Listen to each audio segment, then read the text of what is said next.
Welcome বন্ধুরা, আপনারা দেখছেন ফিল্ম থেরাপি আর আমি আপনার সঙ্গে আজ নিয়ে এসেছি ধুরন্ধর সিনেমার পুরো অংশ।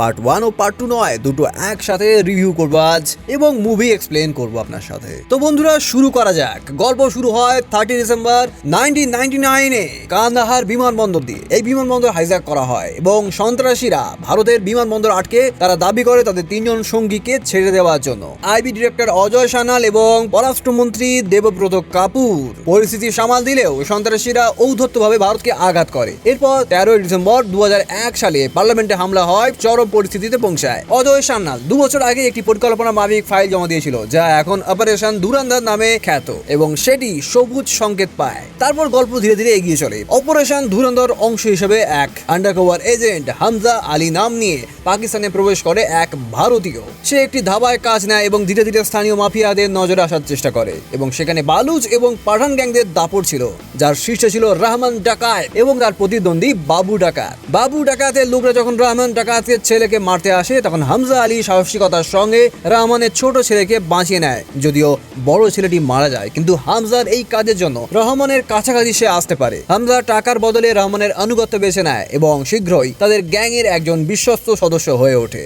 2007 সালে নির্বাচনের সময় রহমান রাজনীতিতে আসার পরিকল্পনা করে, আর এই সময় হামজার পরিচয় হয় রাজনীতিবিদ জামাল জামিলির মেয়ে এলিনার সাথে। তাদের মধ্যে প্রেমের সম্পর্ক ধীরে ধীরে গড়ে ওঠে। এদিকে হামজা জানতে পারে যে রহমান কেবল একটি অস্ত্র ব্যবসায়ী নয়, বরং জাল নোট ছাপিয়ে ভারতে পাঠানোর বড় চক্রান্তের সঙ্গে সে যুক্ত। এমনকি আইএসআই এবং মোস্ট ওয়ান্টেড সন্ত্রাসীদের সাথেও তার গোপন চুক্তি হয়। এই গল্পের এক নতুন মোড়ে এসপি চৌধুরী আসলাম নামে এক পুলিশ অফিসারকে নিয়োগ করা হয় রহমানের শেষ কাজ করার জন্য। হামজা এলিনার সাহায্যে জানতে পারে যে জামাল ও চৌধুরী মিলে রহমানকে মারার ছক করছে। হামজা কৌশলে এলিনাকে নিজের জিম্মায় রেখে জামিলকে ব্ল্যাকমেইল করে এবং রহমানকে উদ্ধার করে। কিন্তু এর পিছনে হামজার আসল উদ্দেশ্য ছিল রহমানের পুরোপুরি বিশ্বাস অর্জন করা এবং ভারতের বিরুদ্ধে কোনো বড় হামলা রুখে দেওয়া।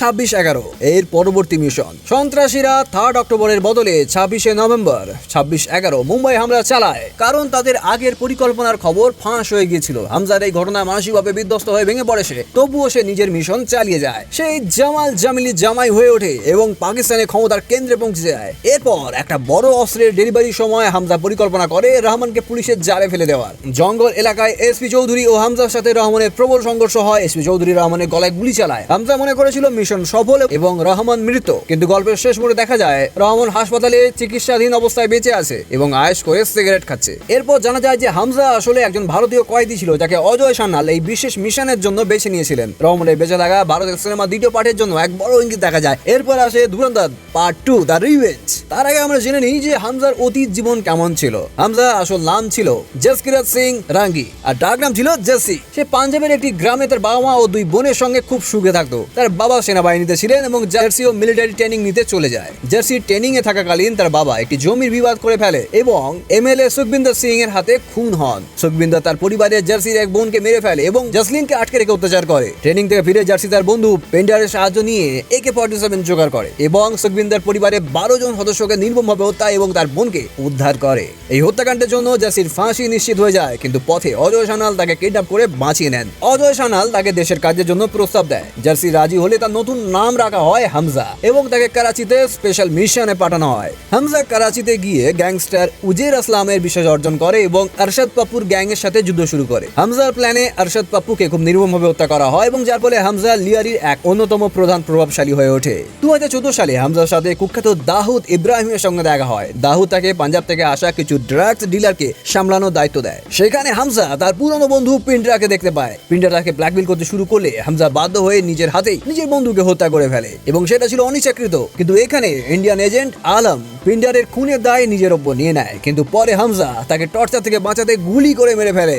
হামজা দাউদের জাল নোটের কারবার বন্ধ করতে ভারতীয় ইন্টেলিজেন্সকে খবর দেয়। সে একে একে সন্ত্রাসীদের জাভেদ খানানি ও মিস্ত্রিকে খুন করে এপি আসলামকে বোমা মেরে উড়িয়ে দেয়। শেষমেশ হামজা ধরা পড়ে, কিন্তু তাকে ব্ল্যাকমেইল করে ছাড়ানো হয়। এই সিনেমার চমকপ্রদ সমাপ্তি হলো মুক্ত হওয়ার পর হামজা জানতে পারে যে জামালি নিজেও 43 বছর ধরে পাকিস্তানে থাকার একজন ভারতীয় এজেন্ট। জামালি জানায় যে দাউদ ইব্রাহিমকে বিষ দেওয়া হয়েছে এবং সে এখনো মৃত্যু যন্ত্রণা ছটফট সাপোর্ট করছে তার কৃতিত্ব জামালি নিজেই নেয়, কিন্তু সব শেষে জার্সি বা হামজা ভারতে গিয়ে নিজের গ্রামে ফিরে যায়। দূর থেকে তার মা বোনকে দেখে সে সুখে তার সামনের দিকে এগিয়ে যায়, কিন্তু না, সেখান থেকেই তার গল্পে নতুন মোড় শুরু হয় এবং সেখানে না গিয়ে সে ফিরে আসে আবার নিজের নতুন ক্যাম্পে। কি জানি এরপর কোনো পার্ট আসবে কিনা। ধুরন্ধর 3 আসলেও আসতে পারে, কিন্তু এই ধুরন্ধর 1 এবং 2 এর গল্প আপনাকে সুন্দর করে বললাম। তাই এইরকম সিনেমার ফুল রিভিউ দেখার জন্য আমাদের চ্যানেলটিকে সাবস্ক্রাইব করে এগিয়ে দেন। দেখা হবে পরবর্তী দুর্ধর্ষ এক ফিল্ম থেরাপি নিয়ে। ততক্ষণের জন্য টাটা, বাই বাই।